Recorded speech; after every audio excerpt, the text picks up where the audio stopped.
with only a glance. She's over me. She's over me.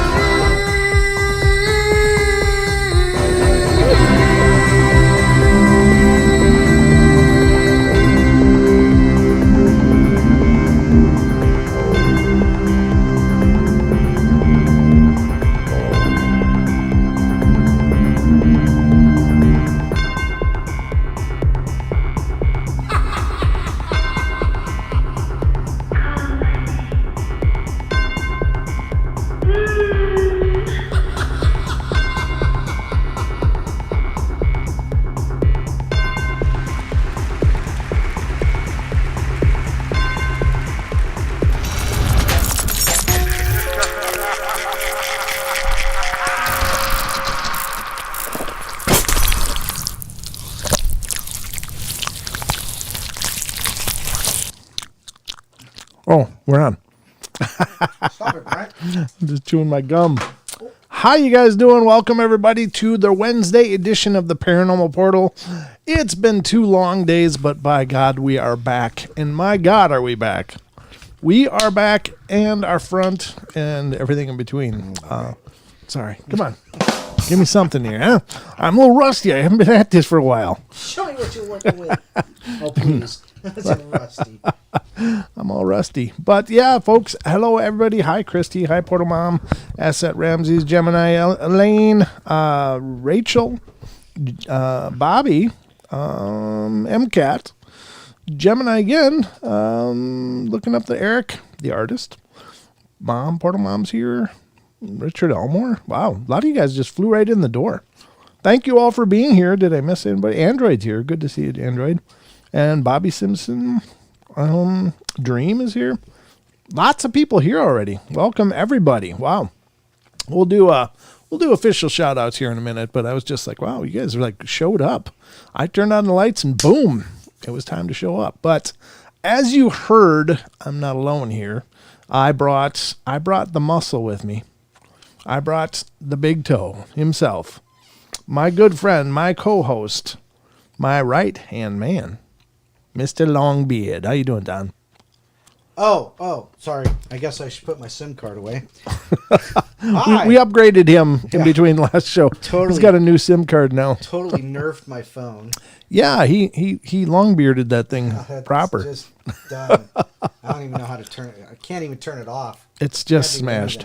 He smashed his phone, folks. Nerfed the crap out of it. So he was feeling a little disconnected from the world, and he decided he better get another one. Yeah. You're never late, Stephanie. As long as you made it before the end of the show, you're right on time.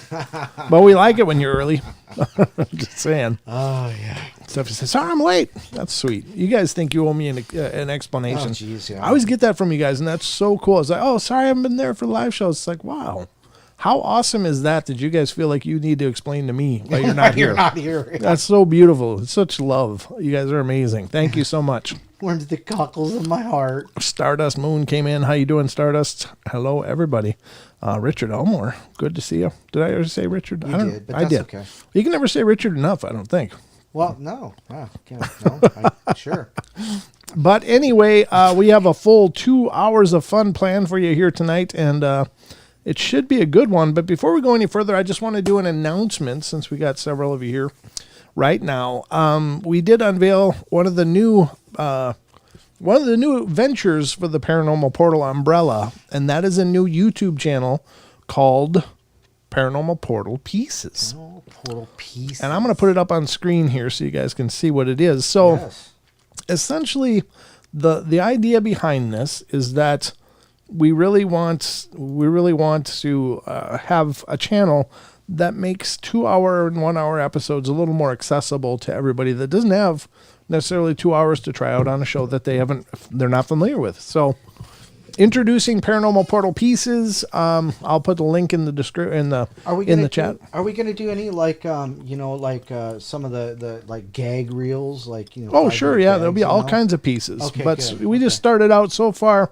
We just started out with Vic Cundiff. We just got the newest one. Right. Is an episode of Vic Cundiff up. That's about the idea is to keep these episodes between 10 to 15 minutes Right. ballpark long, because we want to make sure that people have a chance to see what the portal is, and Right. this is our way to do that. And then, of course, it's mentioned in all of the videos to check out the full-length episodes over here on the channel you're watching. So Yes, we've got to get Dawnisms in there. Yes, you're right. that'd be a whole channel on itself, I think. The long beards. But this is our newest venture. It's been underway. Sheldon's been helping me a ton with it. Thank you very much, Sheldon. It's been awesome, but we've finally got it rolled out. This is something we talked about for a long time, but it's here. And so it's Paranormal Portal Pieces. I don't know, since it's brand new, if you'll be able to just search YouTube and Yes. you probably have to go through like 50 pages of No, possibilities. I found it pretty easily. Did you? Yeah. Okay, so you can just search Paranormal Portal Pieces, but I'll put this link in there. We would love for you guys to get subscribed over there, because I'm sure not all of you have seen our 1,080 episodes that are currently in our YouTube archive. And so you might be introduced to some episodes you hadn't seen before. And so we were going to put that up on the screen right now as soon as I can bring it over. But we'd love for you guys to get subscribed over there as well. The new videos will be uploaded every Tuesday and Thursday. So keep watching for them. Hit the subscribe, ring the bell so you'll be notified. You can also check for postings on our social media as well for new episodes. But that's the newest adventure, and we hope you check it out. But again, the idea was that, there's a lot of people out there that may look, and I find myself doing this all the time. I find myself looking, and you do this too, right, Don? What's that? You got a window of time, and it's like, I want to check out some YouTube, and Right, and but you see, can't sit down and just watch the whole damn thing. right, you see a 2-hour video, and then you see like 55-minute videos. It's like, well, I can watch a ton of these little videos. Yeah. And so I think a lot of times the longer format shows don't get the exposure because people don't have the time to invest. So this will give an opportunity to check out what the Paranormal Portal is, and hopefully check it out, and check out the full-length episodes as well after they've realized that, hey, it might be worth checking out. It might be. Lots of checking out. Check out. All right. So, I got stuck on that word, Check Don. it out. Check out check my it melody. But that's all right. Yeah. Special. But anyway, that's the newest thing. I just wanted to put that on the table now. And of course, the podcasts are doing phenomenally. And thank you all for that.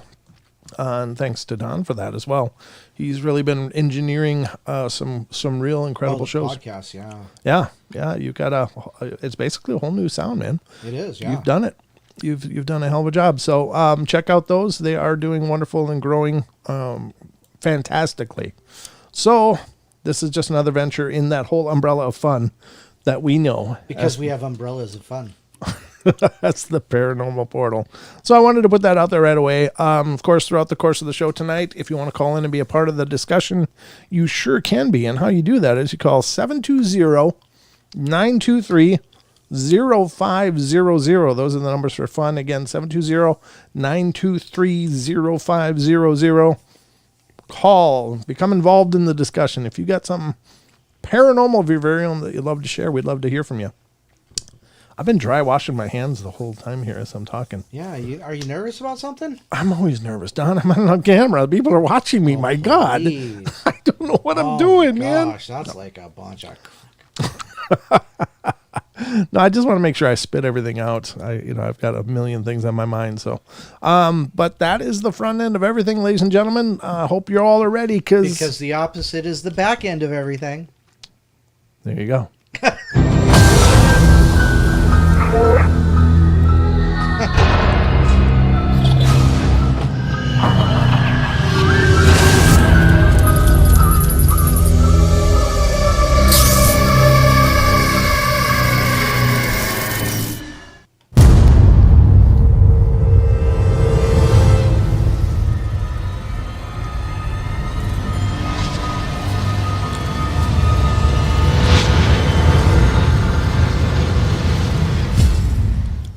Boom. There we go, folks. We are now live and underway here on the Paranormal Portal. Wednesday edition, 2 full fun-filled hours of fun.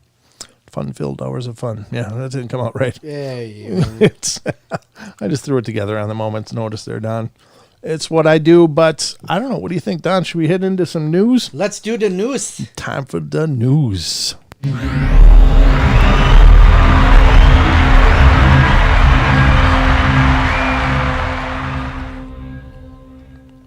Ladies and gentlemen, welcome to the Paranormal Portal News Desk. I'm your anchor, Brent Thomas, and I'm joined by my co-anchor here, Mr. Don Longbead, and his new phone.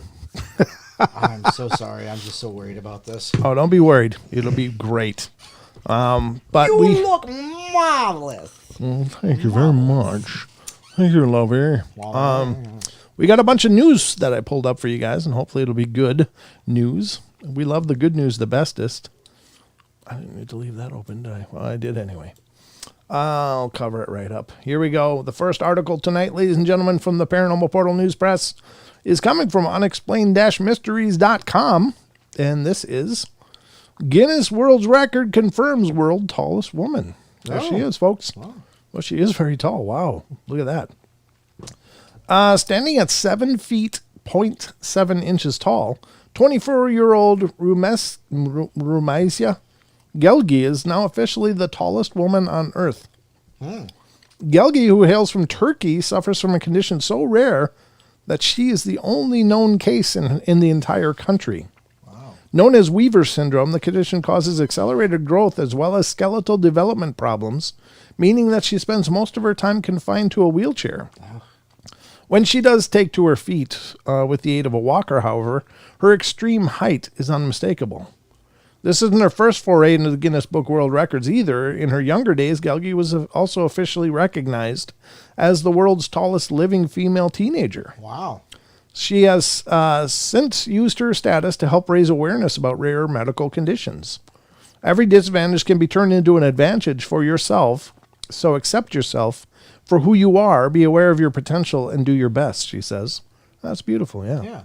Interestingly, Turkey is also home to Sultan Kosen, who at 8 feet 3 inches is the world's tallest living man.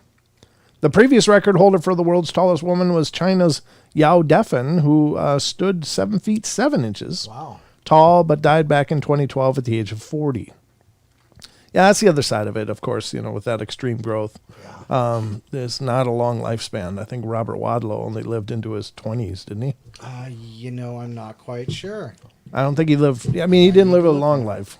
At any rate, it's just very, very, very tragic. But they are incredibly interesting, and I like her spirit. She's like, hey, this is who I am, and I'm going to use my platform, try to make something good of it. So good for her, and congratulations to her as being the Guinness tallest woman living.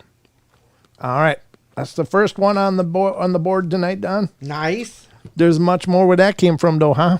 There is, I suppose. I've been pulling all day long. Let's see what else I pulled here. I'm not even sure. Still sounds like a personal problem.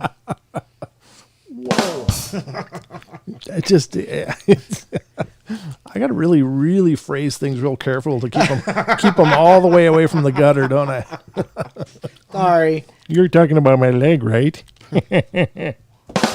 Thank you. Boy. All right. No, I'm sorry. You folks didn't come here. Didn't come here for the jokes, I'm sure. The next one is from unexplained-mysteries.com. Woman falls in love with ghost of a Victorian soldier.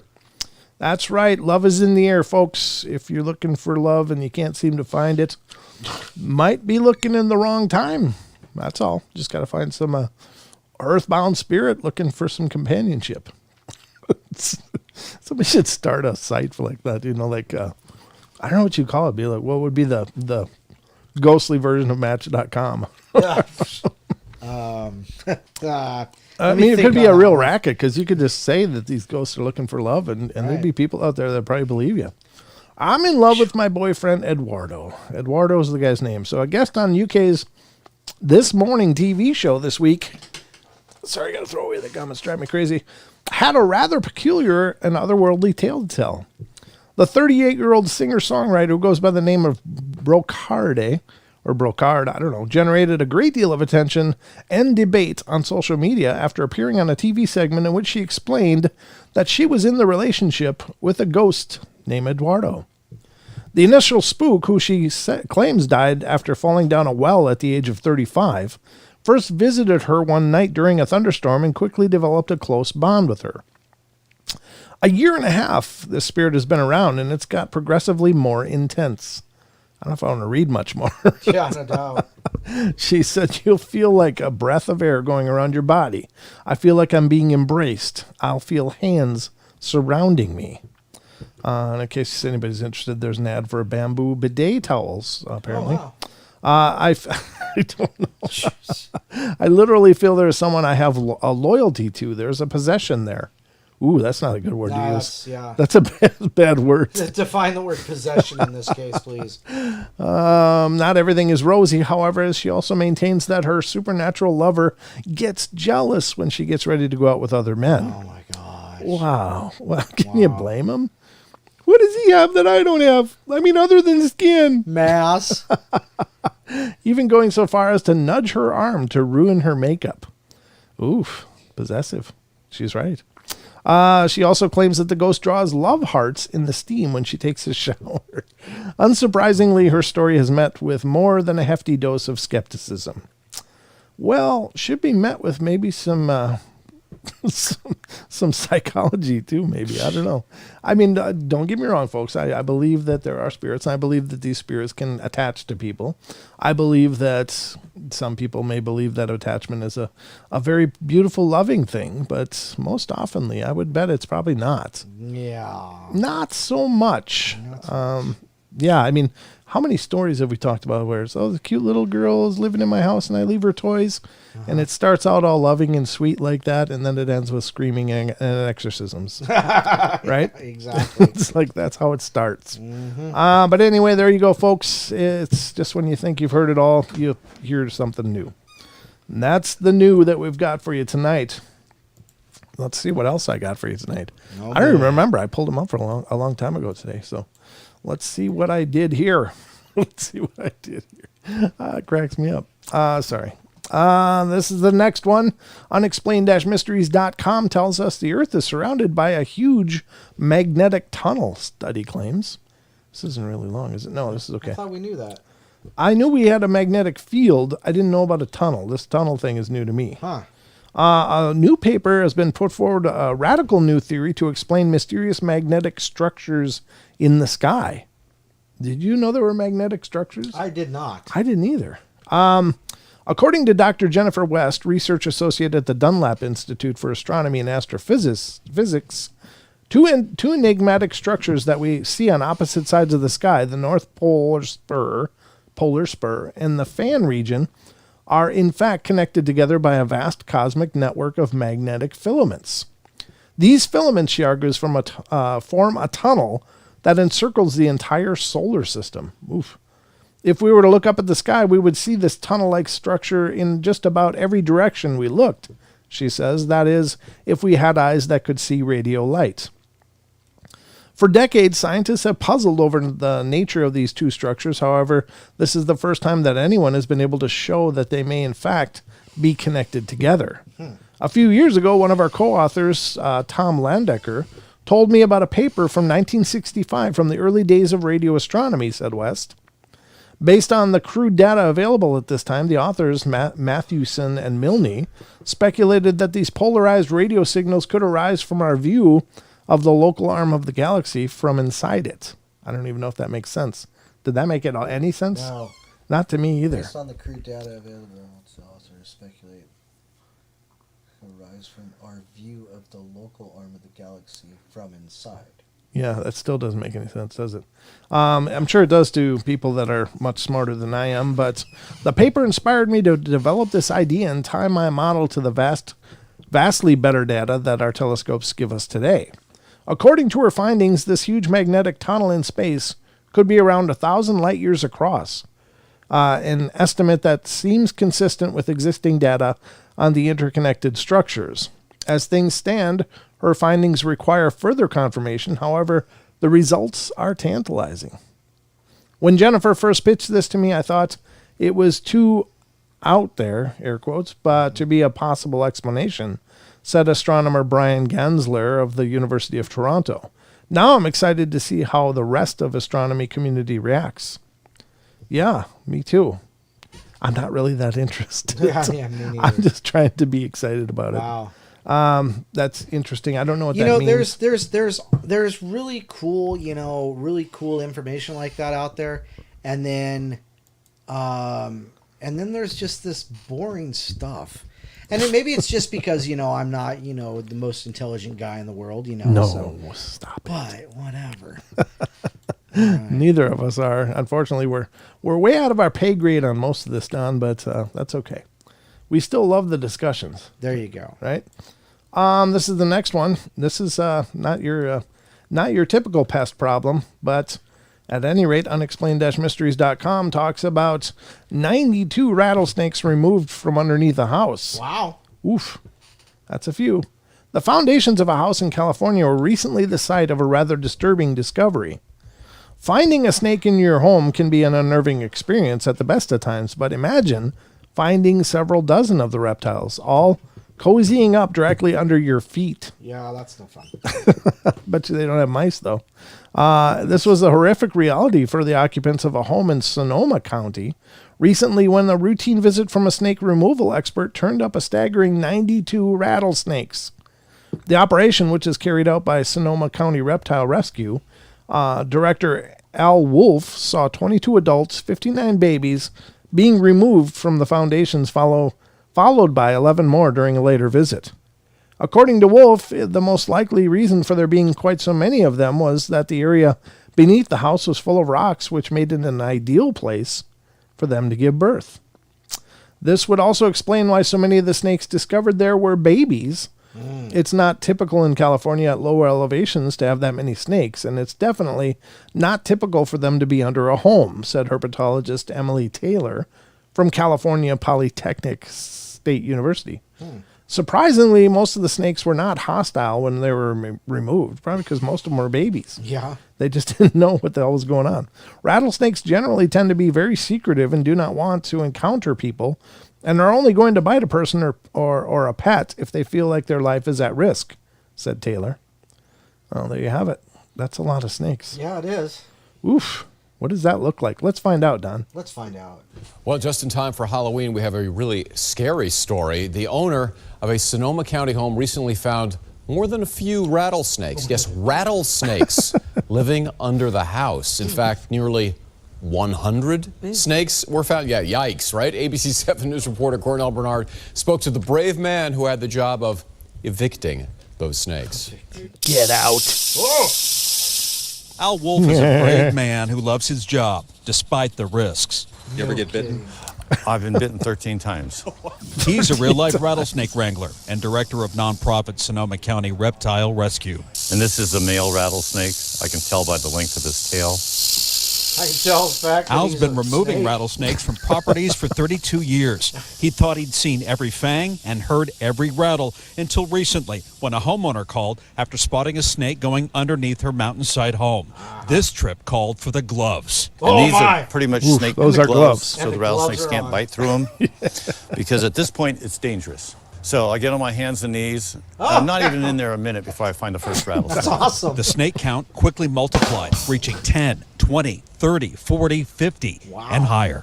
Total of 92 rattlesnakes underneath her house. I was tickled pink. I wish that happened every day to me. Al needed a bigger bucket to remove all Al's the adult and he's been baby bit 13 rattlesnakes times, found though. That under might explain a lot. house. Nearly 100 rattlesnakes found in one location. That is almost unheard of. And Al says the drought has a lot to do with this. By the way, don't try this at home. The drought will cause them to go to more areas where you water and take care of things. Is They're those going to be kitchen looking tongs for he's lizards got? and rodents. As for all the Pasta rescued forks. snakes, That'll be his environment until we let him go later on this week. all the snakes will be released into rural Sonoma County. Al Wolf doesn't expect to find 100 snakes in one place ever again, but this wrangler has hopes. Give me a 300. I mean, as long as I got enough containers to put them in and come back enough, I'll do it all day long. In Sevastopol, Cornell Bernard, ABC 7 News. Wow, just when you thought.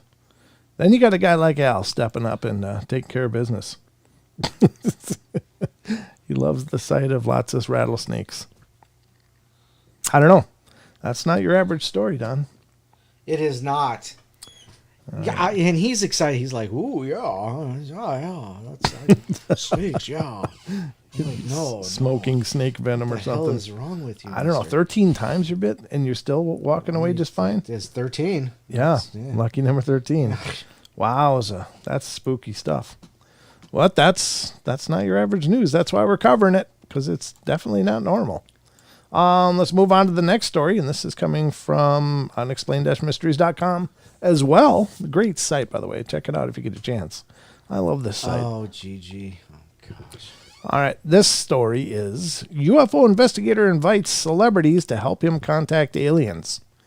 You know why? Because that's where the money comes from. That's, UFO investigating is not a cheap hobby, I'm sure. And if you got celebrities tacked onto it, that's probably pretty good. The UFO veteran hopes that the rich and famous can help him get in touch with ET. Russ Kellett, who has been investigating the UFO phenomena for over 30 years, is now calling on celebrities in the UK to help him achieve what many would consider impossible: to directly contact intelligent extraterrestrial visitors in the remote countryside of North Wales. The endeavor has been prompted both by an increase in the level of interest in the phenomena during lockdown and by his own experiences investigating UFOs in the region. The Dee Estuary area in particular, he argues, has proven a hotspot for UFO sightings. There is also no shortage of celebrities in the UK who've expressed an interest in the topic. I'm still not correlating how the celebrities are going to make this more possible. Singer Robbie Williams, for example, is obsessed with UFOs for years, while other famous names such as singer Kim Wilde, McFly singer Tom Fletcher, and reality TV star Gemma Collins have also spoken out about the subject. Kellett hopes that some or all of them will join him in Wales to find out the truth for themselves. To them and any other celebrities who are getting into this, if they want to get involved, they can get in touch with me, he said. I want them to know it's genuine. We're not after money. We want to go out for a couple of nights and hopefully make contact. Exactly how he intends to achieve this, however, remains unclear. See, that's it. He's looking for a show. This guy's looking for a show. Yeah. Yeah. And good for him. Good on him if he can make that happen. But because why celebrities? Well, because they're the ones that are going to bring interest in a show. Call Demi Lovato. Call Demi over there. She'll come over, and don't call them extraterrestrials, though. That's offensive. No, you can't call them aliens. Oh, You have to aliens. call them, Yeah. call them extraterrestrials. Okay. Yeah. Well, that was what it was. Yeah. There you go. She's bringing BC to the interstellar worlds. Thank goodness. Yeah, we needed more of that. Here's another one. This one is coming out of New Zealand, unexplained-mysteries.com. New Zealand's official wizard is laid off after 23 years, folks. Official wizard? Yep, the Gandalf magician who spent more than 2 decades on the official payroll. Because of the Hobbit stuff, I'm sure, is like a tourist attraction. Oh, gotcha, right. The traditional concept of a wizard, that of a bearded man dressed in a robe and carrying a staff, might seem like something relegated solely to the realm of fantasy and fiction. In New Zealand, however, wizards are actually the real deal. Well, sort of. Meet Ian Brackenbury, the UK-born wizard who since 1998 has been paid 16,000 New Zealand dollars a year to play the role of New Zealand's official city wizard. And yes, he does have a beard, a robe, and a staff. Wow. A resident of Christchurch, Brackenbury was hired to promote the city through acts of wizardry and other wizard-like services, and has been seen performing his wizarding arts there ever since. His appointments to the role of happened thanks to an unusual set of circumstances. Breathe. Sorry, I had to get air in there. It's like I'm running out of battery. During the 70s and 80s, he had frequently performed as a wizard in public spaces until the council took exception to him and asked him to stop. Following a public outcry, however, the Prime Minister of New Zealand at the time decided to offer him the role of the country's official wizard so that his services could benefit everyone across the entire nation. Now, though, 23 years on, it looks as though his official wizarding days are over. According to Christchurch Council spokesman, the reason for sacking Brackenbury was that wizards simply weren't cool anymore. What? Yeah, what the hell? We beg to differ. And that he didn't fit in with the city's modern image. What? Where is it that they filmed like all of the Lord of the Ring movies and everything? I don't know. In New Zealand. Yeah, I mean, I knew it was in the country there, but So why maybe it's nowhere how near can this. you not see that? Not all is lost, though, as the resident magic man intends to continue making appearances, even if he is no longer doing so in an official capacity. Well, that's good on him. Good for him. Don't There you lose the go. magic. Find the magic in every day, sir. I think you're bringing it to a lot of people. There you go. That's awesome. But that I thought it would have to do with the Hobbiton or whatever that was Right? a touristy place that he could walk around there, Right. you know, and be the Gandalf there. Somebody's got to do it, right? It's a job. It's a job. May pay the bills. You never know, or at least a few of them. But that's too bad. I mean, because it's not the modern image. What is the modern image exactly? I don't know. I've never been there. I don't know what Christchurch is known for, other than, you know, unfortunately had a horrible tragedy there not long ago. But That's true. I don't know. That's why would you? I mean, of all the things sucking on the tax base, Yeah. he had a pretty small straw. Yeah, exactly.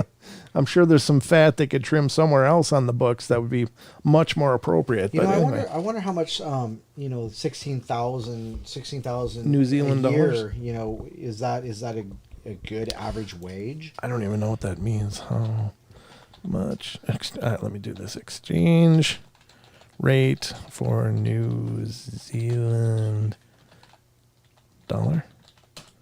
And it's 0.72 United States dollars. So it's 72 cents US Yeah, but for I mean, $1. You know, based on their, you know, Oh, their economy? I don't know. I mean, Gigi says it's 67 yen. Is it sterling yen?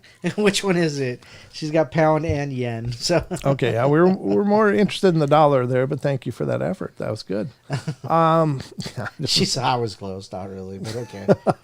We love you anyhow. Interestingly enough, though, that's the New Zealand dollars are no longer going to go to their wizards, which, you know, might invite other trouble. You don't got a wizard on the payroll, you might be in trouble. Yeah. Just saying. This is another one from unexplained-mysteries.com. And this is, I got Don, we're in the wrong line of work, first Are of we? all. Yeah. You know what's funny is I have this lamp. What? I have that right over there in a box. Yeah, you do. Yep, Yeah. the candelabra. I love that thing. All right, here it is, folks. Firm offers $2,400 to watch paranormal shows. Wow. Folks, we could all be rich if we got together in a big room and all got paid. We could have a party. Documentary streaming service is paying volunteers to sit watching paranormal documentaries for 24 hours.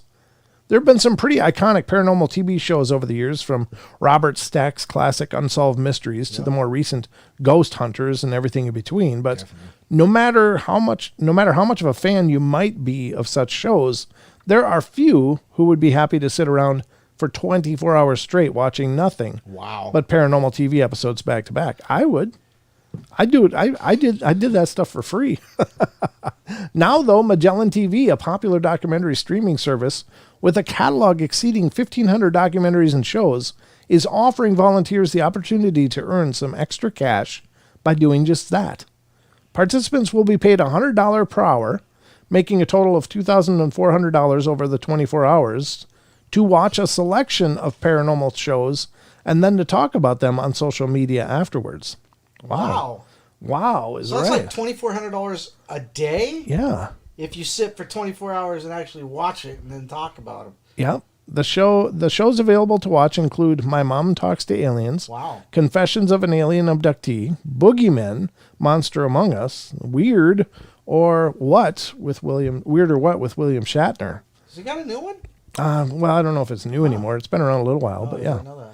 Whether you want to prove that you're not a scaredy cat or that you're the biggest paranormal fan out there, now's your chance to do it and to get paid. The website reads, our ideal candidate is gutsy, willing to face the haunting spookiness of the paranormal, so much so that they're willing to stream it for 24 hours straight.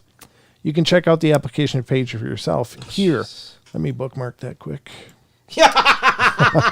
I'm going to just minimize that and come back to it after the show, because Nice. Daddy needs some new shoes. You know what I'm saying? I do that stuff all the time, so I'm a natural fit, I think. I am. Well, There you go. But ladies and gentlemen, that is going to conclude our journey into the news. The news.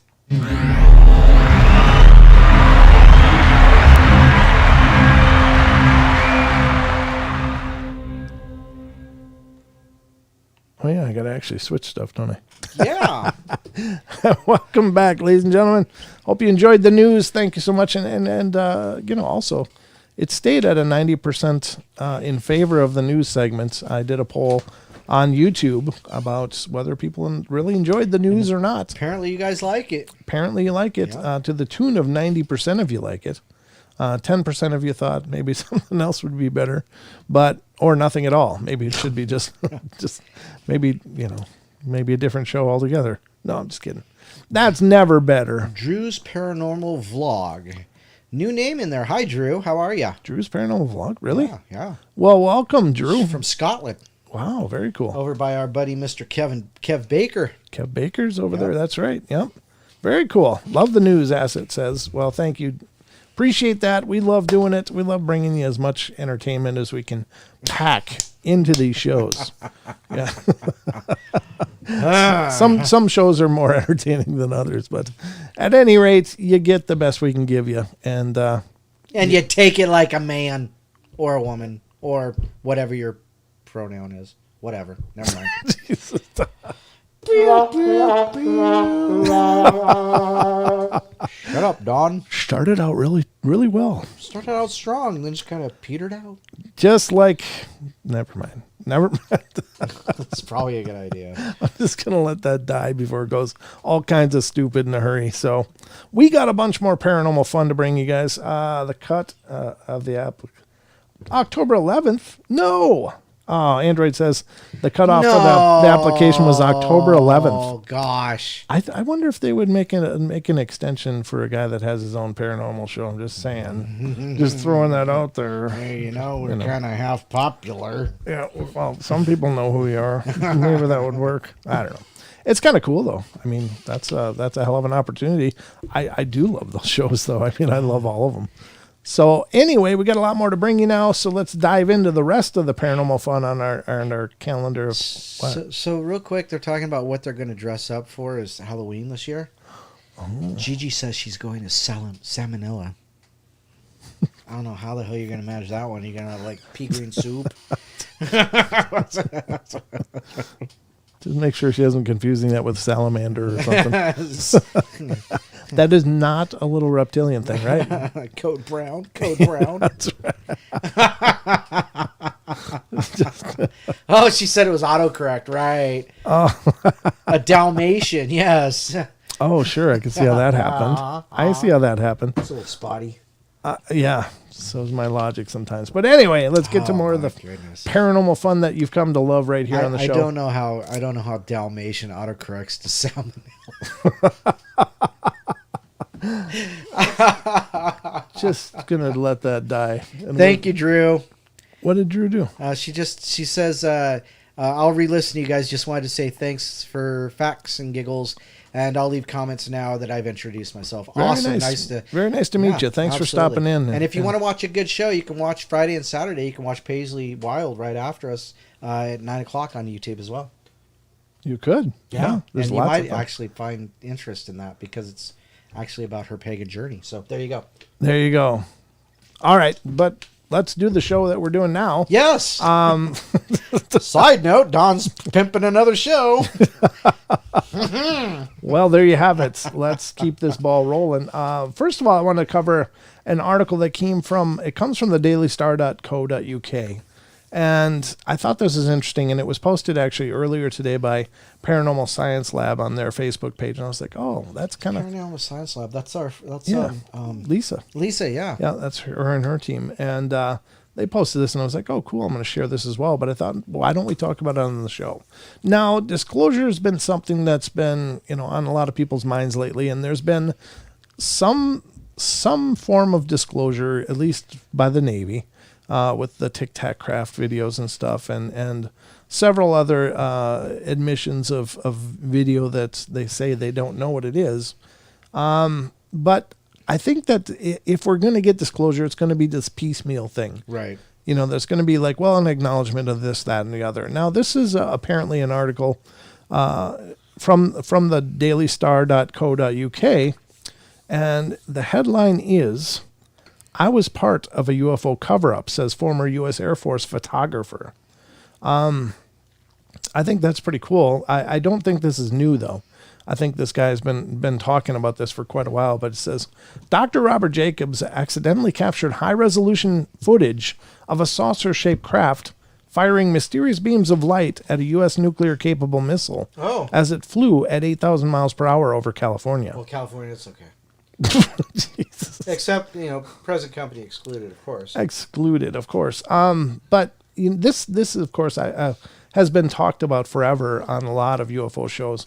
The fact that they did these test firings of the missiles, they were recording them to keep an eye on what the hell's going on with the missiles, because a lot of times they were still developing the actual mechanics of the armaments and had troubles, so the videos could prove that. But I remember hearing about this quite a number of years ago, where they did a test firing, they were recording it, and suddenly this little saucer comes up and does like 2 or 3 zaps on the warhead, Right. and absolutely causes it to fail, and then it's just gone. But let's see what the article says. I haven't read this yet, so we're going to read it together. It says, in a jaw-dropping press conference on the subject of extraterrestrials, interference in nuclear tests led by retired Air Force Captain Robert Salas from the Paradigm Research Group, Dr. Robert Jacobs, who led a team for photographing early U.S. nuclear missiles, admitted, "I was part of a U.S. Air Force cover-up." Dr. Jacobs explained that in the early 1960s, he had led a team making detailed films of missile launches because, he explains, in those days, a lot of the missiles blew up on the launch pad, and the high-resolution movie footage helped scientists work out why. He described how, on September 14th, 1964, he was using an ultra-high-resolution film camera to capture footage of an 8,000 miles per hour missile that was fitted with a radar chaff dispenser to throw potential Soviet defenses off target. And there it goes. It was only after the test that he was called into the office of his superior manager, Major Florenz G. Mansman, who demanded to know what he had been doing. Only when Jacob saw the footage he'd captured the previous day did he realize what Mansman was talking about. In slow motion, a saucer-shaped UFO could be seen around the fast-moving dummy warhead and firing tightly focused beams of light at it. First, he was asked if he had been playing a prank on his Air Force bosses. When he said that he wasn't, he was asked exactly what he thought was shown in the film. Right. It says, "Looks like a UFO," Jacob said. "You are never to say that again," Mansman replied firmly. As far as you're concerned, that never happened." Throughout the meeting, Mansman was flanked by 2 silently menacing men in gray suits who Jacobs believes were from the CIA. No way. And for some 17 years, Jacobs kept the secret of that extraordinary footage captured near Big Sur in California. Scroll. They got a lot of scrolling. Oh my God, really? Seriously? Eventually, he weakened and spoke about the incident upon a late-night radio show. It was picked up by a supermarket tabloid, and not long afterwards, he was subject to a series of menacing phone calls, culminating in an explosive device being detonated in his front garden. No way. But he says the footage is the most important event in the history of mankind and shouldn't be kept secret. "We're not alone," said Jacobs. "There's no doubt in his mind that UFOs are real because he's seen one. I saw it. It was all on film," he said. Now, that isn't a new incident. I mean, obviously, it's been one that's been around for a while, but how many UFO incidents have happened, Don? And surprisingly, a great number of them are around military installations. Right. Yeah. I mean, you got Rendlesham Right. in England. Wasn't there an incident with the nuclear warheads in like North Dakota, from the in-ground missile silos? Right. The old Minutemen missile silos. Yeah, they shut them all down, and then they supposedly also at the same time shut down a whole bunch of the USSR back when it was still the USSR. Mm-hmm. Shut them down at the same time. And this is like during the Cold War where this was, Cuba and Florida. It's just everything right there. So Yeah, so obviously so it happened. They shut down the Midwest. They shut down the Russian silos and things like that. And it was a scary time. But that's we need to see more of that good come from prospective visitors from other worlds. That would be great. Less coring of anuses and more, getting rid of the nukes that are actually going to do something horrible. Let's leave the cows alone and let's focus on mutual methods of destruction. We already know Spam and McDonald's chicken nuggies are all just kind of like O-rings and they're McRibs and we've got plenty of O-rings floating around the world and going. Don, didn't you know you go to the drive-thru at McDonald's, you can pick up a McAnus. Lots of McAnus. Lots of McAnus to you. It comes out after the McRib. Oh my gosh. They gotta use up the rest of it. Jesus. Sorry, I just love it. And if you're new to the show, my big obsession and question mark is why anus? Why are they coring anuses? It's like all this future technology. What are they learning? DNA stuff. What are they learning from these cows that they got a core and anus to figure out? I don't know. Can't they just scan it from their ship and go, oh, that's how that works? Look, salmonella. Oh, E. coli. Flail McButt. Yes. Tiniest McSquish, or Tiniest Squish says McAnus. Oh, McMy. I'm just saying. Might be the new thing. Maybe we're missing something about these McAnuses that are anuses. I guess on the side of the box for McRibs, it does say something about, that particular portion of the body that's used. Like pork anuses. I didn't know there was ribs in anus. It's kind of bony if you ask me. It's the aliens are like, it has 4 stomachs, but only one of these. Wow. Must be the most durable part on a cow. Kirk Robinson says, I came for the paranormal stuff, stayed for the anus jokes. Sorry, when he gets on a tear, he really does. What do you do? I'm just saying, these are supposedly wildly advanced civilizations coming to visit us. It's like, I don't know. Is that the equivalent of interstellar donuts or what's going on? Can I get a deep fried anus, please? Can you dip that in chocolate glaze? It's like, really? How advanced are they exactly? That's the good part to them.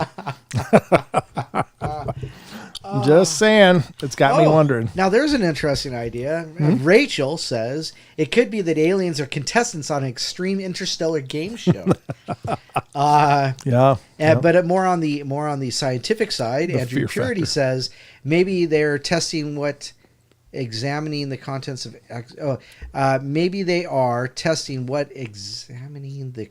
for viruses and bacteria. I guess I kind of missed that middle part, but yeah, maybe they're just testing to see if they can take over and not have to worry about the wildlife. Get Gigi. Go for Gigi. They still do probes, David Ogglesby says. They still do. Anal probes, though. Yeah, that's the other part. It's like, can't they just scan from like 50 feet away? He also says TSA has better technology.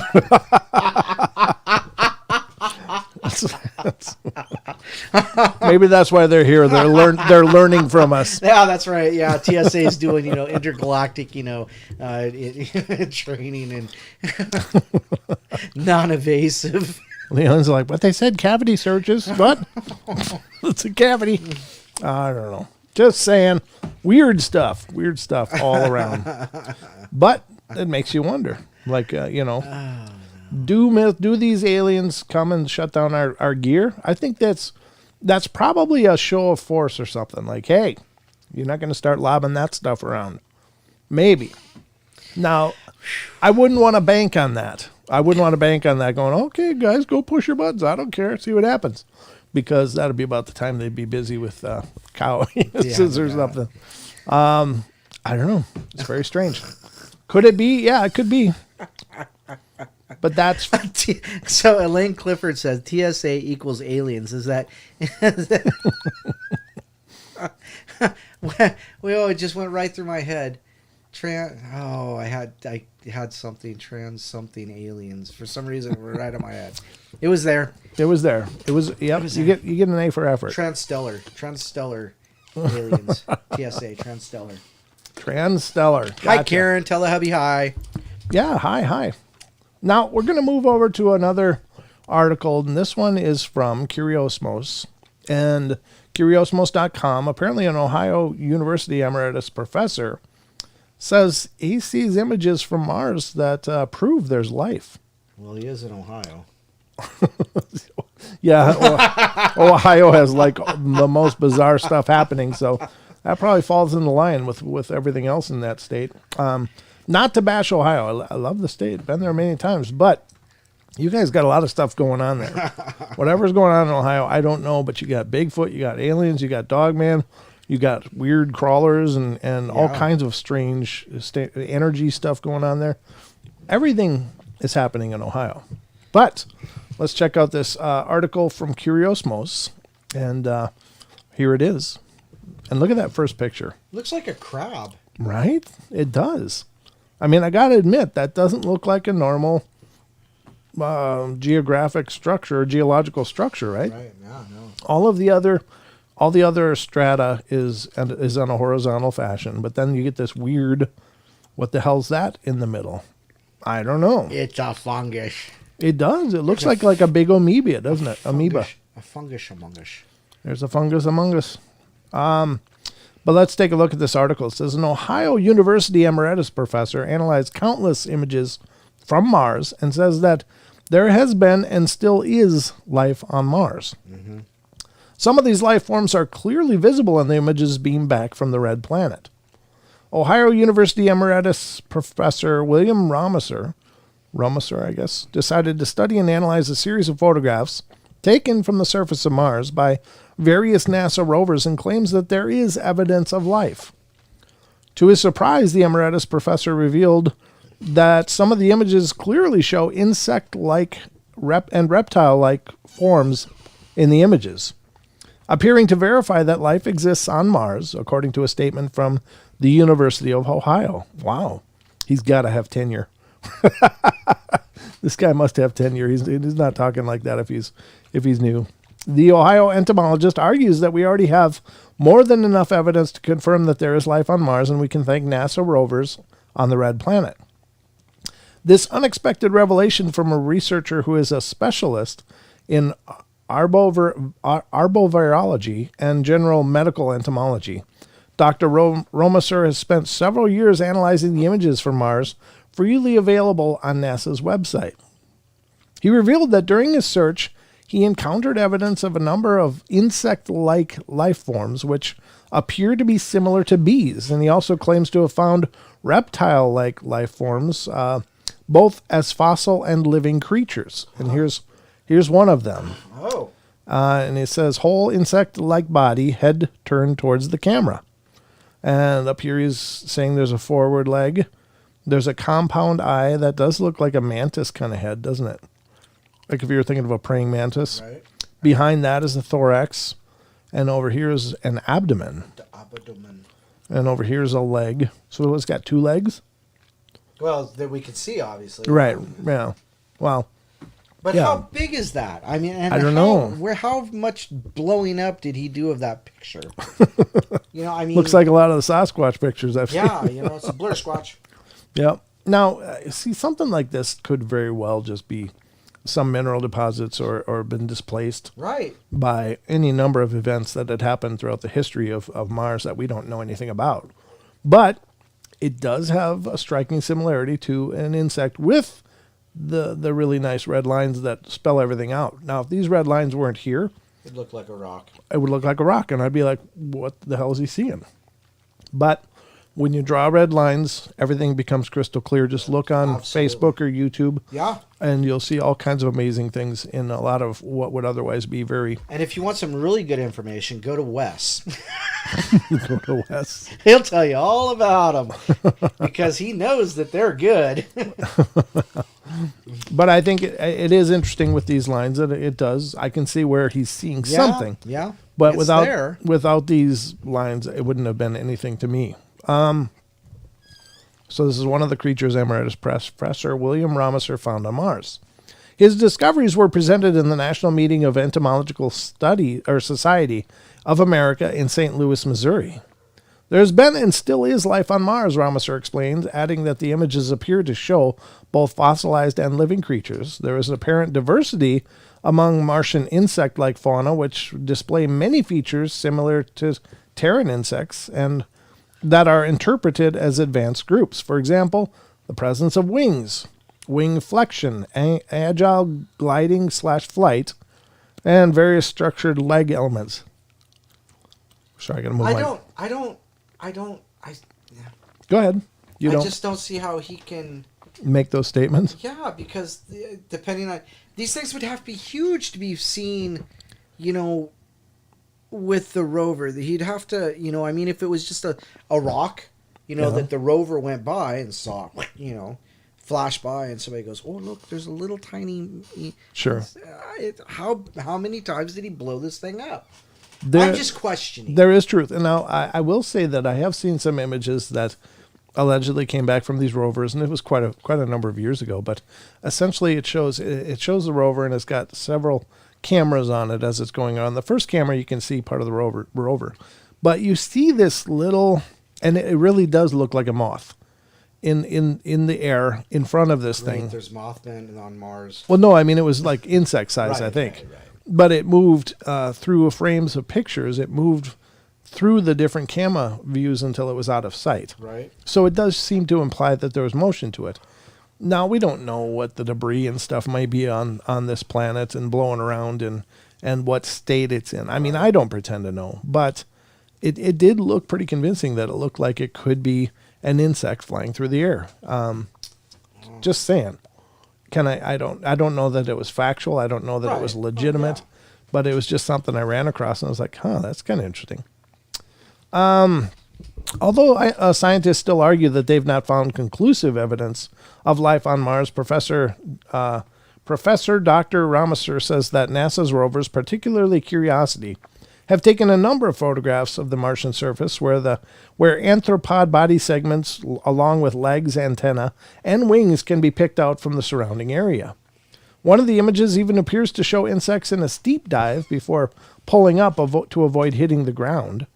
Dr. Ramusser revealed that the images of Mars were carefully studied while varying photographic parameters such as brightness, contrast, saturation, inversion, and so on. The researcher argues that no content was added or removed from the images, except I bet those red lines weren't there. No. And they were published in the study just are. In the study just are. I don't know what that means. In order to find anomalies on Mars, Dr. Ramusser used the following criteria: dramatic departure from the surroundings, clarity of form, body symmetry, segmentation of body parts, repeating forms, skeletal remains, and observation of forms in close proximity to one another, particular postures, evidence of motion, flight, apparent interaction as suggested by relative positions, and shiny eyes were taken to be consistent with the presence of living forms.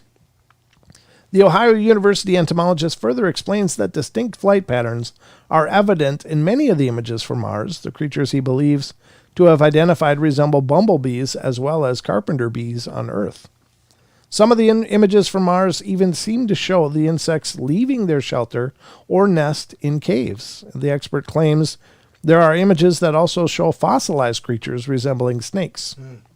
Once a clear image of a given form was identified and described, it was useful in facilitating recognition of other less clear but nonetheless valid images of the same basic form, Ramusser revealed. An exoskeleton and jointed appendages are sufficient to establish identification as an arthropod. 3 body regions, a single pair of antennae, 6 legs are traditionally sufficient to establish identification as insect on Earth. These characteristics should likewise be valid to identify an organism on Mars as insect-like. On these basis, arthropodian insect-like forms can be seen on Mars rover photos, the entomologist added. UFO hunters and alien enthusiasts have combed through the countless images taken on Mars in search of alien evidence. Some of them are actually pretty convincing, like this example. Let's take a look at what is this example. In addition to alien hunters, scientists have also made claims about Mars telling us that there really is life there. One example is Gilbert V. Levin, who was the principal investigator of an experiment on NASA's Viking mission to Mars. Mr. Levin argues that NASA found evidence of alien life on Mars back in the 70s. What is this? Oh, couldn't be found. Dang it. Well, the link is broken, so I can't show you that, but So is my heart. because we don't have it. So I will say, though, the initial image, if this is indeed from Mars, that's weird. That doesn't make sense. Yeah. I mean, it's such a departure from everything else in this region of the photograph. Well, and that's what they said. You know, they took out everything from around it and removed it from its, its context, basically. Right. And so, I mean, maybe that could be like a nest of some insects or something. I mean, that would maybe make sense the way it's grappling into that cave crevice there, or that crevice. We don't know how deep that goes, but what if that was like a big hive? wow, that's a deep subject. I'll give it to you. You earned that one. But I don't know. Again, we don't know scale. Right. We don't know anything from these images other than I assume they must be about, the same size as insects that we experience here. And so it brings me back to the point of how many times has that been, zoomed in on? And are we starting, because it is removed from, its context, its surrounding area. Yeah. How far away is that cliff there from the camera? Right. And how many times did they have to zoom in? I wonder if we can find any of these to go over here and see if we can find life on Mars rover images. Just see what we can find. Okay, let's do the images here. I'll drag this over and we'll have a look at some Google images that just popped up, and we'll see if there are others that maybe. Okay, so here's one, talks about this hole. Finds life's building blocks on Mars. Okay, that's building blocks. That just maybe means aminos and stuff. Okay. What about what is this? Discovers that evidence of past life on Mars may have been erased. Okay. Well. Oh. I don't know what this image is necessarily showing, but there's a lot of changed images there, but okay. I'm just looking for any. Let's see. Maybe we should do insect life on Mars. See if anything comes up. Oh, there's the initial one. Evidence of life on Mars. Right. What is this? Okay, scientist claims to spot insects on Mars, but I think they're just rocks. From CNET, of course, and that shows head. Again, those red lines that really spell everything out. Yeah, and this looks like the same way the one we were just looking at. So yeah, this one's that's probably this one. The same. Yeah. Yeah. What is this one here? Very similar style. Okay, so this is. I don't know. That does kind of look. Let's see what this shows us, if anything. This from Sci News. Let's see if we can get bigger pictures. Oh, thanks for the ad. I appreciate that. That's not what I wanted. There we go. Okay, so here's another collection of potentials. Here's without all the red circles and stuff, it still shows the same. Oh, there's part of a wing that wasn't identified before. Compound eyes, jointed legs. Yeah. Then he actually goes into labeling what all these segments are. Wow. I got to admit, this one does look kind of spidery. I don't know what that is. If these are legs here, if that's just cracks or whatever, but foreleg, tarsal claw, mid-leg, hind tarsus, wing base. Oh, I don't know what this is. Flight direction. So apparently this one is allegedly in flight. Yeah, it does look like kind of buggy. If that's in flight, that's pretty weird. Here's one that alleges to show a wing. That does look kind of like a wing. It does. Yeah. Wing magnified. Well, that's not helping me, but okay. No, but interesting. I don't know. Maybe there was some pretty convincing evidence there. I wanted to find the one with that cave, that weird crap that was in that cave opening they used for the main image. And I don't know if that's a legitimate from Mars kind of thing, but I don't know. Well, I wonder if you could get his name pulled up because it was just there. It was actually in that. Yeah. Didn't we go and visit that site? Yeah. So there's his name. So. Yep. This is actually linked here. What is the photos? Oh, it's a Dropbox. The folder's empty. Oh. Dang it! I don't want it emptied. Oh, I guess there's more down here, but it doesn't seem to show. What is this? Yeah, I want more context to the actual what was around the actual picture or whatever that is. So, but oh well. I mean, it is what it is. Right. It is what it is. I don't know if we can find out too much, but it's kind of interesting all the same. I don't, it wouldn't surprise me, I guess. Well, I don't know much about the atmosphere there. I don't suppose there's supposed to be much oxygen. No. But perhaps, we kind of think that everything has to live just like we live, but maybe there's, I don't know, maybe they're silicon based. Rachel says, try looking for Mars crab. Mars crab? I think she's probably serious, though. She might be. She's usually right. That's why she got that name. Mars crab. Let's see. Mars crab monster crab. Let's see what we got. Oh, yeah, there it is. Let's drag this one over and have a look. Let's drag it over and have a peek, folks. Okay, so here's that image right there. She's brilliant. Rachel's brilliant. She is.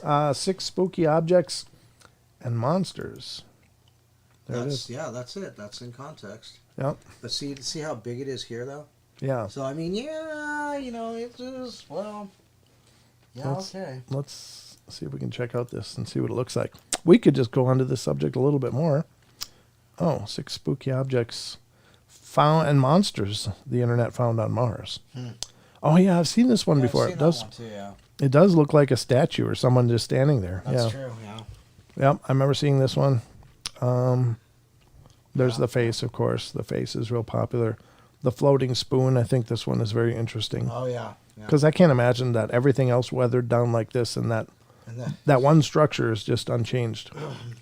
Everything else is pounded off and broken off and stuff, but this one very thin projection. And again, we don't know how big it is, but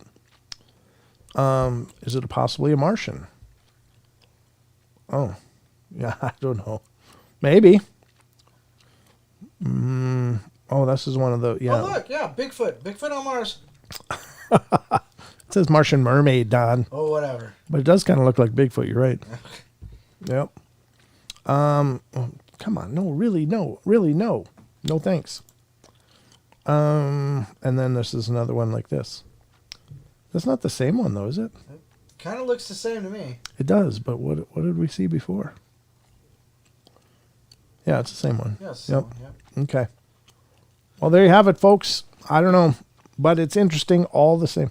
You know what? They couldn't see any of this. They were just seeing us.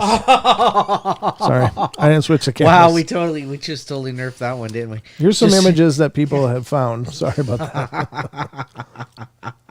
All right, sorry about that. This is the one that I was talking about, the spoon. That one blows me away because everything else in this image is clearly weathered and decimated. This one is the only similar over here, but it looks like it broke long ago. But how come that is persisting? They call it the floating spoon. This is apparently a head. Yeah, a buried Martian. Yeah. It's like Pompeii style. This is the one that Don said was Bigfoot. Bigfoot on Mars. It really does look like what you'd see in many Bigfoots. It looks like it's descending a slope, Or sitting on a rock. And this is, again, from the top, the Martian ghost lady. And it is kind of translucent. That's a little creepy. Could be a ghostly image. We didn't get as far as this one, the Martian lizard. Oh. Yeah, I mean, it's definitely something different colored that's grabbing the light, unlike everything else around it. So that's very peculiar. Here's the one. And there's the crab. They're calling it the Martian crab monster. Yeah, okay. Let's pull this up and make it bigger. And there it is. Yeah, that's interesting, yeah. It really is. It looks, I don't know, it doesn't look like it matches anything else in the image. Right. And Like it's got to been- be pretty darn big. I mean, it's not like, a terrestrial crab. Right. It's not even cream king Doesn't this look crabs. like stairs here? Like this? Yeah. These look like stairs that are partially buried Yeah. over here. Yeah. Maybe so. I don't know, folks. But then again, you look at the rock and it's all very layered much in the same way. So that could be just a flat piece with the layers. But it really does look like stairs. But, if this was partially buried, it would look like stairs as well. But very cool. Just some eye candy to consider, folks. I just don't know what rocks on Mars are supposed to look like. I can only, imagine what they look like through what we know, and these look like, I don't know. I don't know either. I want to believe. We all want to believe, Don. But it's very curious and very, I don't know, potential. Ancient stairs leading to the crab shack. Thank you, Rachel. Oh my gosh. All you can eat. What did you know, Gigi? You're brilliant too. You know that, Kirk? This is true. I was mistaken for a balloon. What? Okay, settle down, cousin It. All right. Next, we're going to dive into the cryptidverse. Cryptiverse? It's time to look into the cryptidverse, and we're going to talk about some Bigfoot, because apparently there was a possible claim that Bigfoot killed a herd of cattle. A herd of cattle. Yep. And we're going to get into that right now, folks. And this has come from Pararational.com. Pararational.com, yep. Right. Did Bigfoot kill a herd of cattle? Then it says Bigfoot kills a herd of cattle. Then this is, would a Bigfoot kill cattle? Wow. Well, let's go from a statement to a question to a statement to a question. Yep. We're just still not sure what the hell's going on, but we're going to find out. I found the cows. All of them were shot and ripped apart. Ooh. I don't know. That was a pull quote, whatever a pull quote is. The question really is if not a Bigfoot, what could kill a whole herd of cattle and then would have dragged them into a ravine? Do Bigfoot kill cattle? That's the question that Redditor Sand_Dargun had to deal with on his return from an otherwise routine camping trip. What follows is his account of finding a whole herd of cattle that had been slaughtered and left to rot. When I was a teenager, I used to go out camping by myself. I had a spot where I liked that was across a few fences from my grandparents' house in the middle of nowhere. One of the places I cut through was a pasture full of cattle. Around cattle, especially cattle unfamiliar with me. I would cut through a pasture full of cattle. Around cattle, especially unfamiliar cattle with me. I try to be very careful to not spook them, but otherwise cows are pretty easy going. This was about a mile from my grandparents' house and probably about 2 from my destination. The one time I'm thinking of, the last time, I slipped through the fence to find the cattle already freaked out. They were insanely agitated about something and I was not aware of, so I stayed well clear of them as I went through the pasture. I had a good time camping that night and packed up for the next morning. As I went back into that pasture, however, there was a ridiculously bad smell. It smelled like a skunk had fought with something in a fertilizer barrel of poop, and the barrel broke open. It was awful. I tried to look around for the cows to make sure they were not going to surprise me, and I couldn't find them. They were just gone. There was some brush and trees, though, so I thought they were just out of sight. I kept walking through the place to get home, and the smell is so bad that I set my stuff down on the fence line and decided to investigate. Well, I found the cows. All of them were shot and ripped apart. How? It's not a Bigfoot if they were shot. Someone had carefully shot them in the head with a bolt gun style thing, or hit them hard enough with a pointy object to burst through their skulls and eviscerated all of them. They had also drugged them all into a little shallow ravine and piled the bodies up. It was horrible. Well, I hightailed it out of there and got back to my gear. My stuff was gone. As in, I set it right here on this rock and it's not within eyeshot. A quick glance showed me that there was not anything ripped or fallen out, so something or someone had picked it up while I was 200 yards away for less than 5 minutes. I think Usain Bolt could not have been able to catch me on the way home. I never heard anything else about these cows, and I did not go back to the old camping spot again. Well, what killed this herd cattle? Was it a Bigfoot that killed these cattle? There are only a few options I can think of to explain this event. Well, I think that's pretty hard to... I think it's stretching. Yeah, it's a big stretch. Because there was some kind of a machine or something used in the killing of the cattle. Right. Bigfoot's gonna run up and he's not gonna shoot a bolt in its head. He's gonna choke it out. He's gonna rip its throat out. Yeah. He's gonna crush its skull with a big stick. Big stick. Yep. He's not gonna shoot it in the head and kill it with a bolt gun. Yeah. Or anything like a bolt gun. A Bigfoot killed the cattle is the next paragraph. My initial estimation is that a Bigfoot is involved, is that a few things are going to drag cattle into a ravine and tear them apart. The second reason for suspecting that a Bigfoot killed these cattle is the skunk-like smell. This is a very telltale sign of a Bigfoot being nearby. Lastly is the missing backpack. What could have snuck in and dragged it off without him noticing? The odd part is how the cattle were killed. Bashed in the head is not a typical Bigfoot technique.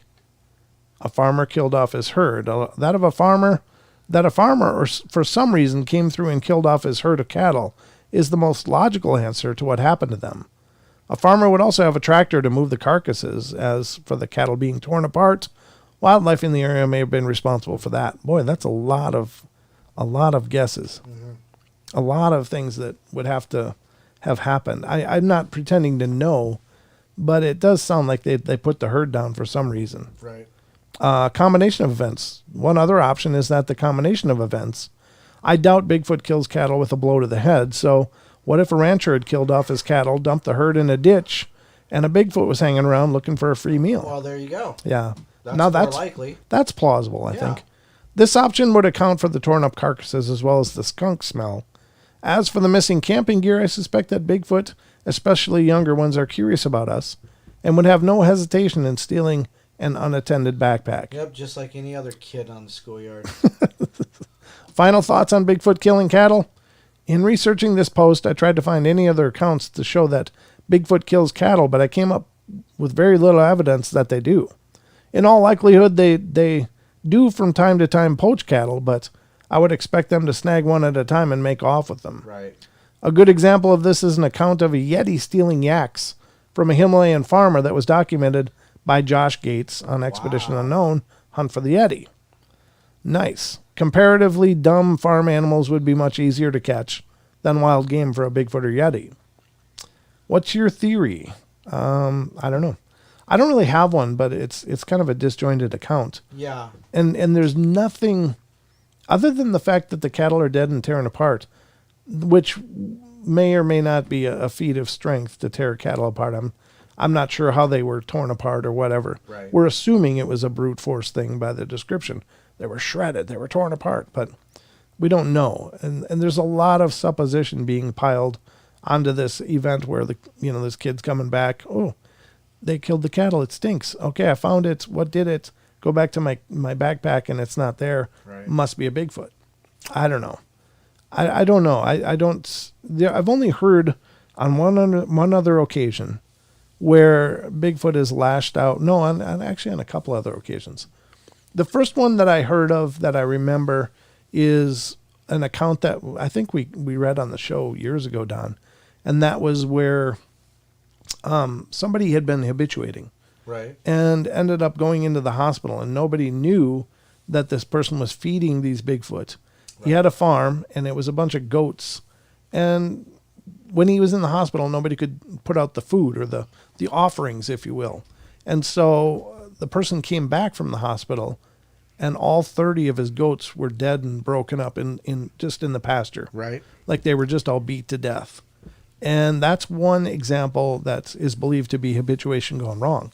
Another one is apparently, and this one took place in a small town. I'm just remembering the bits and pieces of it, but the story kind of goes that the person was driving around in a car and ended up talking to a sheriff or something like that, and who said, you better get home, there's something crazy going on.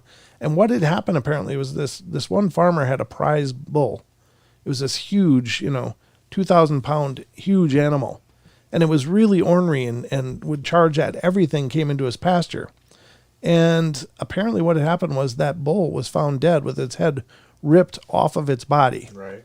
And so what they speculated happened is that bull saw the Bigfoot in the pasture and went, "You're on," and charged it, and the Bigfoot probably just raged and pulled its head off. Because the head was pulled from the body. Right. And I don't know. That's the only two examples that come to mind. As far you hear about them carrying pigs off and people's pets and things like that more commonly, but something the size of a cow, it just doesn't come up much. Right. Yeah. So those are the only two examples I can think of personally. I think Bear told us one about the goats. Yeah, that sounds like something he was telling us last time he was on. Yeah. Right. The habituating, yeah, exactly. Because he talked a lot about habituating. Yeah. Talk about chocolate cake and things like that. Poisoning them. That kind of thing. Yeah. Think about what you're going to give them if you're going to give them anything, but think about the consequences if you stop giving it to them. Yeah. So, but yeah, I agree. So that story is, yeah. It may be a combination of things. It could be that they put him down because it doesn't make sense that Bigfoot, like I said, would shoot him in the head with anything. Sure. He'd just bash their skull in, or choke them out, or as I said, snap their neck, whatever. But yeah, shooting them in the head with anything would be far-fetched. Now, and people may be thinking, well, why would a farmer do that? Well, because of disease. Right. That's what I was thinking Yeah. too. Is if you found out that there was a disease in your herd, Yeah. and there's no way to sell that meat, it was absolutely worthless because of that disease. Right. They would put down the herd and then probably bury them. And it was the bodies were placed in a ravine, which is a low spot. Yeah, so you can And just so push stuff just over pile with a dirt. trailer. Yeah. A tractor just push dirt on into it. Yeah. And so that's what I probably think is more likely is Right. that the herd was put down because of a disease or something was found out about the shape the herd was in and it wasn't good and it was a loss either way. So start fresh. So that's what I think is more likely. I think we're both right on that. If anybody's drowning barred rocks, they should be like, barred rocks are like the best chickens in the world. They produce 280 eggs a year, and their meat, they're big and fat too. So if somebody's killing your chickens, I doubt it's Bigfoot, because I doubt he's going to drown them. I think he's just going to pick them up, pop their heads off, and eat them. Yeah. That's literally from what we've looked at here recently, or not recently, but locally. So there you go. Yeah. Oh, okay. Yeah. Well, thanks for the question. I think that's probably not what they would do. I mean, I don't think that they're joy killers. Like, hey, let's kill this. Yeah. No. I think they probably kill when they have to. It's a function of something other than, in the case of the habituating gone wrong, that was a tantrum. Right. They were pissed because they become dependent upon this person leaving things for them to eat. Mm-hmm. And when that's gone, it's not like they can just go, well, shoot, the food's not here. Right. Let's head over to the store. Yeah. I think that these creatures, these beings, probably have a hell of a pattern that they follow throughout the year to meet all their needs. And when something happens that breaks that up, it's devastating for them. So, right. They may stay in that area because the habituation was going on and they could survive. But, because I think they probably have a range. Like they probably have a certain territory that they cover throughout the year. Right. And, there's been many suggestions that, the Bigfoot knows when certain things are blooming Right. or coming into season, and they will migrate around that. I'm not suggesting they have a huge migration, but I think that they have a territory, and they migrate through that based on when things come into Right. season. Yeah, exactly. And yeah, so, foragers. yeah, so they're foraging through their whole range, and maybe they stayed in that one spot because of the habituation, got used to it, and then they were screwed. Yep. So they couldn't get back on their pattern, and so I mean, imagine it could be a devastating thing for that whole clan of Bigfoot. But other than that, I think they only do things like that, kill things when they have to. Yeah, I agree. I don't think they take pleasure in it or take joy in it. Maybe, Maybe a juvenile, might be like juvenile kids, humans. Right. Yeah. Sometimes they do stupid things, but I think it's more than likely. Maybe your chicken just got in the water and couldn't get out. I don't know what the situation is. Yeah, that's what I say. Yeah. Somebody said maybe it was picked up by a hawk too and dropped. Oh, yeah. Unceremoniously dropped, but it happens. Sure. So yeah. Well, there you go. Good question, though. Thank you. I appreciate you asking that. So, some squatches are jerks and just like to mess with you if you're on their property. Yeah, I'll bet that's true. That could very well be true, too. I think that, there's hundreds of claims of people being escorted out. Yes. So they obviously don't like us in their areas. And, I think they are very calculating. Right. They'll start with subtle things like tossing rocks and Yep. and things, and then they up their game over a period of time. Like if you don't get the hint, they're going to make it really obvious. And it's almost psychological warfare. I mean, they're very, very good at it. Right. When you listen to the accounts and how they try to freak people out, how they try to really mess with people so they don't get sleep and they don't ever get, settled down, because they will continually raise activities progressively over time until you do leave. So you don't want to push that. If you get those signs that say, get the hell out, you should probably get the hell out. Just saying. No. That's my take. All right. So what do we got here? I got to figure out what I got. What do I got, Don? I do know. Oh, I read Looks this like one. you're on Phantoms and Monsters, though. I am. I'm looking for a couple from Lon. I have one pulled up, but I thought I had two. Let's see what I'm going to pull up another one. I don't know. Some of these, the linking doesn't work the same here, so it's hard to see. Let me start with the first one that I got pulled up, and we'll go from there. We're going to take a visit to Phantoms and Monsters, ladies and gentlemen. This is a website that is maintained and was founded by a gentleman named Lon Strickler. And he's been a guest on our podcast and a great guy. We had a great discussion, and I look forward to more discussions with the man about, he does a lot of research as well.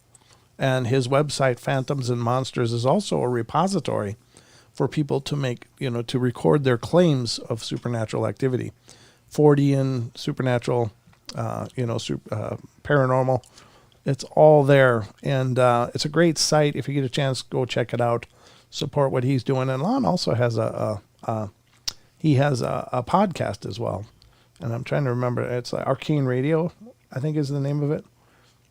It's really cool. I've listened to a few episodes and again, had a great discussion with Lon, but we're going to start with an article or two from his site, phantomsandmonsters.com. This one is from 2015. I kind of went into the archives, kind of digging around. And this is Witness Observes Phantom Airliner. I thought that sounded interesting. So this is a report that was sent to Lon. It says, Dear Mr. Strickler, I just read about a man who saw a phantom airplane in your book, Phantoms and Monsters, Bizarre Encounters. I, too, have seen a phantom plane. This is what happened. The sighting occurred sometime in the spring of summer of 2003, 2004, or 2005. I had just retired on December 31st, 2002, and early in 2003, I became a volunteer with the Leon County, Florida Red Cross. The agency had just received a federal state grant to test the preparedness of surrounding counties for any terrorist attacks. The Red Cross personnel and the volunteers, a total of 10 to 20 people each time, would ride in a rented Greyhound bus to whatever county we were testing. We would leave Leon County about 8 a.m. This particular morning, we were headed east on I-10, and I was sitting alone slightly back of the middle of the bus on the right, southern side by the window. I wasn't reading or listening to anything, nor talking with anyone. Somewhere in eastern Jefferson County or western Madison County, I noticed an airplane overtaking the bus from behind on my side. It was a big jetliner, and I don't recall any markings on it. However, as I watched, the plane was slowly descending as if it were landing. There were no airports in that location that could handle a plane that size. The plane was behind the trees, but there was no underbrush, and I could see the plane clearly, and I was expecting it to crash. By the time the bus was past the plane, I looked back and saw nothing to indicate a crash, nor did I hear anything that the plane was close enough to hear an explosion if it did happen. I looked at the other people, and no one seemed to have seen anything, as they were reading, talking with each other, or otherwise occupied.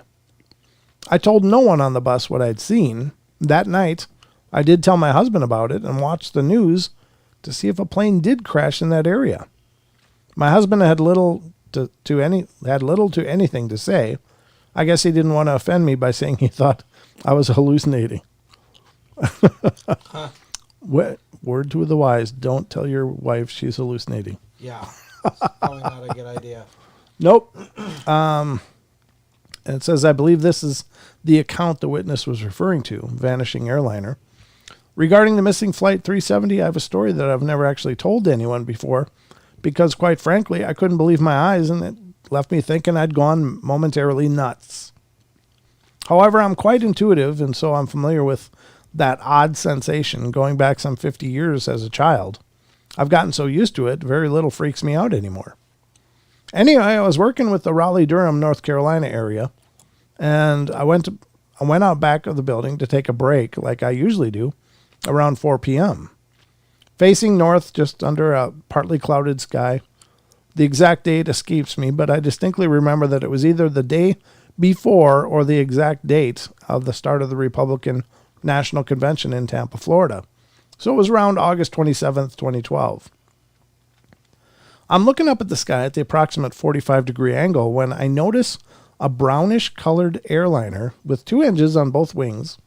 I could clearly see that the level of detail against a blue sky, and was normal cruising altitude approaching from north-northeast to south-southwest, and it was on a path that I was guessing could have potentially been from the New York area towards western Florida, and I jokingly told myself, maybe a psychic impression, that it was on its way to the RNC. Anyway, it was approaching a smallish elongated cloud, kind of a cigar-shaped and parallel to the horizon, not a chemtrail, about the width of a finger or two when held up at arm's length.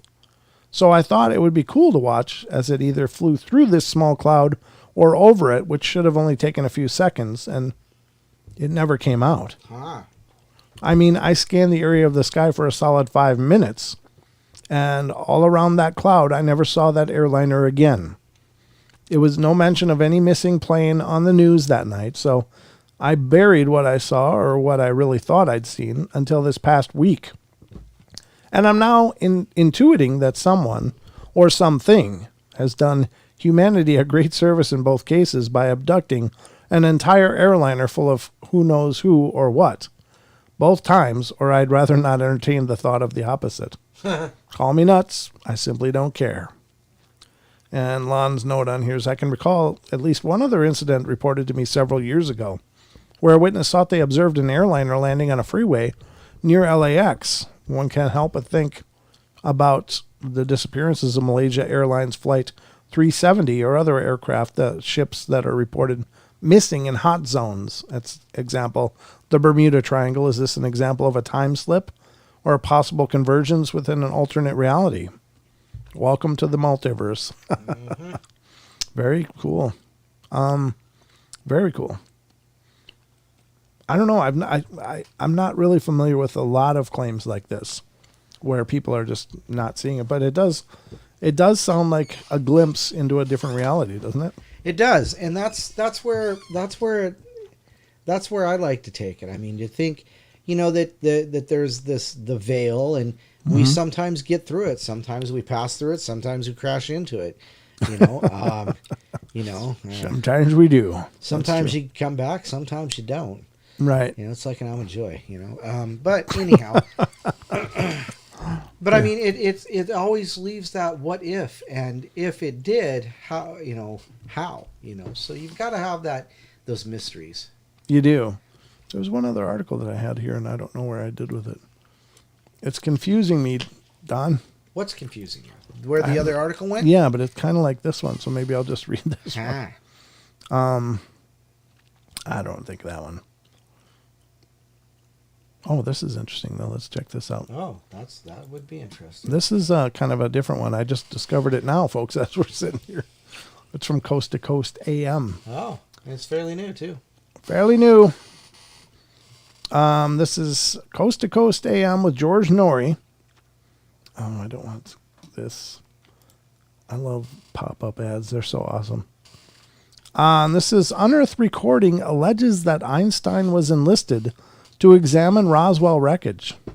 There you go. I guess, if you had wreckage like that, you'd go for the greatest minds in the world. There you go. And in that day and age, Albert Einstein was the mind. Very interesting. In a recently unearthed recording of an interview conducted nearly 30 years ago, a former assistant to Albert Einstein alleges that the famed scientist was enlisted to examine the Roswell wreckage, including the ET occupants of the downed craft. No way. That's what it says. UFO researcher Anthony Bragalia uncovered the remarkable revelation when he tracked down ufologist Sheila Franklin, who interviewed Dr. Shirley Wright in 1993 about her time working with Einstein in the summer of 1947. As luck would have it, Franklin still had the tapes from her conversation with the former assistant, and what she told the researcher was nothing short of stunning. According to Wright, she accompanied Einstein to what had been dubbed a crisis conference that was hastily held in July of 1947 at a remote Army air base in the American Southwest. Upon their arrival, the duo entered a hangar that was under heavy security, and when they entered the building, they discovered that it contained a rather curious craft that appeared to have sustained significant damage. It was a disc shape, sort of concave, Wright recalled. Its size stood up to 1/4 of the hangar floor. While her response to the strange scene was one of wonderment, half curiosity and maybe half fear, she said that Einstein was not disturbed at all and instead was primarily concerned with what sort of insights about propulsion and the universe could be gleaned from the vehicle. The strange event took an even weirder turn, Wright claimed, when the pair were then presented with the bodies of 5 nearly indistinguishable beings that had apparently been aboard the craft. The scientist's former assistant observed that they were about 5 feet tall, without hair, with big heads and enormous dark eyes, and their skin was gray with a slight greenish tinge, but for the most part their bodies were not exposed, being dressed in tight-fitting suits. The duo were then taken to another area where there was a still living being that was struggling to stay alive and making strange sounds, but no coherent words or communication. Shortly thereafter, Wright told Franklin she and Einstein were ushered away from the base, and the famed scientist was tasked with writing a report about the event while I was told to keep my mouth shut. It would appear that she did just that, keeping the story secret until 1993, when she finally felt an obligation to reveal it to the world. Alas, Wright passed away in 2015, and the decades-old recording appears to be her only telling of the jaw-dropping experience. Attempts to determine Einstein's whereabouts at the time that the crisis conference was held so far have proven futile, as archivists have been unable to produce his exact schedule from the time period in question. Yeah, of course. So there you go. Maybe Einstein was brought in to look at that. And speaking of great episodes, Don and I had the pleasure of talking to Donald Raymond Schmidt. Right. And you can find that in our archives right here on YouTube. In fact, that's going to be a forthcoming episode of The Pieces, where we're going to take parts of that and present it in the shorter format. But Donald Raymond Schmidt was working with J. Allen Hynek as his lead investigator, and he was tasked with going down and looking into the Roswell incident.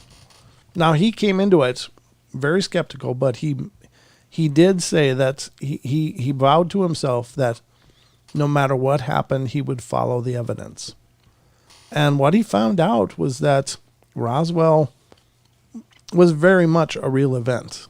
It wasn't just some weird enigma or a weather balloon or anything like that, but it was a very real event. And when you listen to that episode and you start piecing together these parts of the narrative that he was able to uncover about the events that transpired in Roswell, New Mexico in 1947, it was incredible. I mean, there was very clearly Right. a very active and precise cover-up of this information. And the point he brought up is who summons a regiment Right. of Air Force Right. to recover a weather balloon? Right. And that's what brought there, like a platoon or a regiment. I can't remember the words that he used, but he was like, basically the whole base, nearby base, was brought to investigate this, to interview people, to recover the craft and the beings. And it's a hell of a journey through that whole episode. Mm-hmm. And it sold me for sure. Like when we went into it, I didn't really know because, of course, all these stories, especially historical stories, are so subject to tellings and retellings and hyperbole and Mm-hmm. inflated facts and stuff. But talking to Donald Raymond Schmidt was incredible and a real big eye-opener. So if you ever get a chance, Yeah. look back in our archives to find that one, or you can, I guess, wait until the Paranormal Portal Pieces episodes come out. But in any case, it was an extraordinary show. And in fact, we'll have to get him back on, Don. Yeah. I think that's a great idea. Yeah, we gotta dig into that some more and some more stuff, because although that was his initial foray into this, I mean he's very active with still looking into all of this stuff, and Correct. And what a brilliant guy. He's also published a few books on the subject as well, but just a really wonderful show. I really enjoyed it talking to him, didn't you, Don? I did, yeah. Yeah. I did, yeah, because he was hesitating to go into the bodies that were found. Yeah. Yep. I mean, there's so much to that. The initial, yeah, it's just, yeah. It's like, yeah, do it, go, say it, yeah, you found more, yes! He didn't want to let it go, but Nope, he did. I wasn't going to let it go. No, you can't just let that go. And when you think about it, I mean, it stands to reason that of course, a military is going to sweep in and try to recover advanced technologies. I mean, you'd be stupid to assume otherwise. Like, that to me is the most logical explanation. And even though it seems bizarre to think, well, are there really these craft really crashing, right? And they're really being recovered? Does that make sense? Well, it does to me. I mean, again, as he stated on that episode, they dispatched entire regiments of soldiers, right, and people and equipment to go recover a weather balloon. Really? That doesn't even make any sense. And then the actions of the military in that whole narrative were absolutely, as far as I can put together, they were very illegal. Right. That they should have been involved in that on U.S. soil. That should not have been a military event at all. Right. So there's so much that comes to the surface as you dig into it. So can I believe that they recruited Einstein to look at it? Sure. Makes perfect sense. Absolutely. I mean, the foremost mind and mathematician of our age, or of the more recent age, then yeah, you'd go to the great minds. You'd bring them in and say, hey, look at this. What the hell are we looking at? Right. And then the rabbit hole gets so much deeper after that. Where did this stuff go? Who held it? Where was it? Where was it examined? And where was it dug into? Was Bob Lazar a part of that in later years? Then, as they were reverse engineering all this stuff. Man, that's a huge topic. Yes, it is, and it's not one that really goes away too easily. No, it doesn't. Nor should it. I mean, they really. Ladies and gentlemen, I have seen these craft. I've seen on 3 occasions. I have seen what I can confidently state are UFOs. One time, of course, is the saucer that I've talked at length about, and then other sightings that are much less extraordinary, but still, I'm absolutely convinced. So I mean, the concept of these things being here, Right. I mean, it's to me, it's a foregone conclusion. And for many of you out there, Correct. I mean, there's no reason to have to convince any of you that this stuff is real. And that's never the scope of the show. But I think what I think troubles me the most is the fact that it is real, it is happening, but how much could we as a global society benefit from this information being forthcoming and open and having many minds across the globe working on solutions Right. to integrate these technologies into our day-to-day life? You know, could we not need utilities? Could we just have a power box that runs your house? Right. And could we, you know, reinvent things like agriculture and farming and pest control and all kinds of other things that are, you know, these technologies could, you know, redefine what our life is like and living is like. And it would just be wonderful if we could like raise the bar globally on this stuff. But unfortunately, the first consideration and stuff like this is what kind of gun can we make from it? Dollars. Yep. Dollars. Guns and dollars and what can we make that we have to charge people to get? A lot of people speculate, Don, that fiber optics are reverse engineered stuff. I would agree.